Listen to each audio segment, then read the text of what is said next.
Hi guys, Mahesh friends. తెలంగాణలో TRT అభ్యర్థుల తాలూకు పరిస్థితి అనేది చాలా దయనీయంగా అయితే మారింది. సో టీఆర్టీకి సంబంధించి ఇప్పటివరకు కూడా ఉపాధ్యాయ పోస్టును అయితే భర్తీ అనేది చేయలేదు. సో సర్టిఫికేట్ వెరిఫికేషన్ కూడా మనకు కంప్లీట్ అయిపోతున్నప్పటికీ కూడా ఈ యొక్క పోస్ట్ అనేది ఎప్పుడు ఇస్తారనే దానిపై కూడా స్పష్టత అనేది లేదనమాట. అసలు ఈ పోస్ట్ అనేది ఇస్తారా లేదా అని చెప్పి చాలామంది అభ్యర్థులు రాష్ట్ర వ్యాప్తంగా ఆందోళన వ్యక్తం చేయడం అయితే జరుగుతుంది. తాజాగా మనకు ఈ యొక్క టీఆర్టీకి సంబంధించిన అభ్యర్థులందరూ కూడా మానవ హక్కుల కమిషన్ అయితే ఆశ్రయించడం జరిగింది. వినతి పత్రం కూడా ఇచ్చారు. తమకు ఈ యొక్క పోస్ట్ అనేది ఎప్పుడు భర్తీ చేస్తారో ప్రభుత్వం అనేది ఖచ్చితంగా తెలపాలని చెప్పి వీరైతే చెప్పడం జరుగుతుంది. తమకు న్యాయం కనుక చేయకపోయినట్లయితే కారుణ్య మరణానికైనా సరే అనుమతి అనేది ఇవ్వండి అని చెప్పి వాపోతున్నారన్నమాట. సో రాష్ట్ర వ్యాప్తంగా చాలామంది కూడా ఈ యొక్క అభ్యర్థులందరూ కూడా చాలా తీవ్రంగా మనకు మనస్తాపానికి అయితే గురవుతున్నారన్నమాట. సో ఇన్ని రోజులు కంప్లీట్ అయినప్పటికీ కూడా ఇప్పటివరకు కూడా పోస్ట్ అనేది భర్తీ చేయలేదు. ఎప్పుడు ఈ యొక్క పోస్ట్ను భర్తీ చేస్తారనే దానిపై కూడా ప్రభుత్వం కనీసం స్పందించకపోవడంపై మనకు ఈ యొక్క అభ్యర్థులందరి యొక్క పరిస్థితి అనేది చాలా దయనీయంగా అయితే మారిందనమాట. ఓకే, సో దీనికి సంబంధించి మనకు ఈరోజు ఈనాడు పేపర్లో ఆర్టికల్ అయితే వచ్చింది. అది మీకు చదివి వినిపిస్తాను చూడండి. చచ్చిపోతాం, అనుమతించండి సార్, ఇంట్లో ముఖం చూపించలేకపోతున్నాం, కొలువులు రాక బతకలేకపోతున్నాం, హెచ్ఆర్సీని ఆశ్రయించిన టీఆర్టీ అభ్యర్థులు అని చెప్పి టైటిల్తో ఇచ్చారు. ఓకే, 6 నెలలుగా పోస్టింగ్ కోసం ఎదురు చూస్తూ అటు ఇంట్లో ఇటు సమాజంలో ముఖం చూపించలేక మానసిక వేదనకు గురవుతున్నాం. ఇలా రోజు చచ్చి బతికే కన్నా ఒకేసారి చచ్చిపోతే మేలు కదా.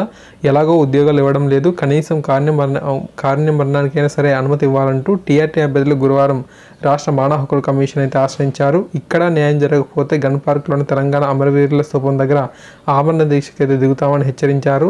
టీఆర్టీ బాధితుల పక్షాన జి హర్షవర్ధన్, మల్లికార్జున్ గౌడ్, రవితేజ, సతీష్, తిరుపతి రెడ్డి తదితరులు మాట్లాడుతూ 2017 అక్టోబర్ 21 నాటికి మనకు టీఆర్టీ ప్రకటన అయితే మనకు జారీ అయింది. ఫిబ్రవరి 23 నుంచి పరీక్షలు నిర్వహించింది. 2018 జూలై ఆగస్టు నెలలో ధ్రువపత్రాల పరిశీలన జరిగింది. సుమారు 8792 ఉపాధ్యాయ అభ్యర్థులు మనకు అర్హతని సాధించారు. TSPSC chairman Ganta Chakrapani August 15న ఉపాధ్యాయులుగా పాఠశాలలో జెండాలు అయితే ఎగరవేస్తారంటూ మమ్మల్ని అభినందించారు. ఆగస్టు 15 వచ్చింది పోయింది. అసెంబ్లీ ఎన్నికలు కూడా వచ్చాయి పోయాయి. ఇప్పుడు పార్లమెంట్ ఎన్నికలు అయితే వచ్చాయి. మాకు పోస్టింగ్లు ఇవ్వలేదని చెప్పి అడగడానికి టీఎస్పీఎస్సీ కమిషన్కు వెళ్తే చైర్మన్ సభ్యులు మమ్మల్ని అరెస్ట్ చేయిస్తామంటూ హెచ్చరిస్తున్నారు, ఆపయ్యారు. విద్యా హక్కు చట్టాన్ని తుంగలోకి తొక్కుతూ రాష్ట్ర ప్రభుత్వం విద్యా వాలంటీర్లకు పనిచేసేవారు దరఖాస్తు అనేది చేసుకోవాలంటూ నోటిఫికేషన్ కూడా ఇచ్చింది. మరి మమ్మల్ని ఏం చేస్తారని ప్రశ్నించారు. ప్రభుత్వం వెంటనే తమకు షెడ్యూల్ని విడుదల చేయాలని అభ్యర్థులు డిమాండ్ చేశారు. సో ఫ్రెండ్స్, ఈ విధంగా మనకి ఇన్ఫర్మేషన్ అయితే రావడం జరిగింది. ఓకే, సో తాజాగా మనకు విద్యా వాలంటీర్లకు సంబంధించిన నోటిఫికేషన్ కూడా మనకు రెడీ అనేది చేయడం జరుగుతుంది. మొత్తంగా 15,000 మందికి లబ్ధి అనేది చేకూరుతుందని చెప్పి ఎస్టర్డే మనకు ఒక ఇన్ఫర్మేషన్ అయితే వచ్చింది. ఈ నెల 31వ తారీఖు లోపు జిల్లాలకు సంబంధించి ఖాళీల సమాచారం అన్నీ కూడా సేకరించి మే 31వ తారీఖు కల్లా మనకు ధ్రువపత్రాల పరిశీలన అవన్నీ కూడా మనకు కంప్లీట్ అనేది చేసి జూన్ 1వ తారీఖు అంటే వచ్చే విద్యా సంవత్సరానికి సంబంధించి మనకు ఈ యొక్క ఖాళీని అయితే భర్తీ చేయబోతున్నట్లుగా సమాచారం అయితే ఉంది.